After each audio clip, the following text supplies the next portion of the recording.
Working with a sibling can be, at times, challenging. It has its ups and its downs. But it can also be a recipe for culinary magic. I think that as chefs, we balance each other very well. Like, he's definitely like the heartier, richer, more like sort of craving, satisfying, and then through like being classically trained, and so I think things through a little more esoterically sometimes. Zach and Seth Pacleb are the co-owners of the aptly named Brothers & Company. They describe it as a multifaceted food service outfit. The brothers do private catering, but on the weekends, you'll find them at the U District and Ballard Farmers Markets, serving up ramen and tacos. I want there to be like a sense of familiarity. I want our food to be approachable always, but I also want there to be a little bit of like, oh, what's going on there? Zach and Seth grew up watching the Japanese version of Iron Chef during the early days of Food Network.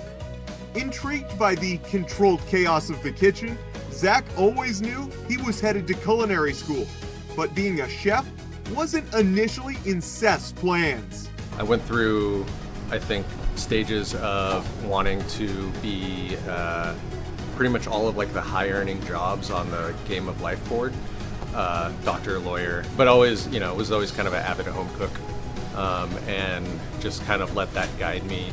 Both brothers ended up working in restaurants before deciding to venture out on their own. One of the first series of pop-ups was a ramen pop-up. Seth was fascinated with like making the noodles from scratch and stuff, but like unbeknownst to me, he was also making tortillas at home, and the first time I tried them, I was like blown away. Kind of every culture has like some sort of flatbread type like sandwichy wrap, whatever kind of thing, and like hot noodle soup in some variety. It's kind of versatile. Like, we can put whatever flavors we want onto a tortilla or into like a hot, noodle soup. Zach and Seth regularly change their dishes to showcase the freshest ingredients they can find at the market. But there is one item folks can always find on the menu. I mean, I would always recommend the animal ramen.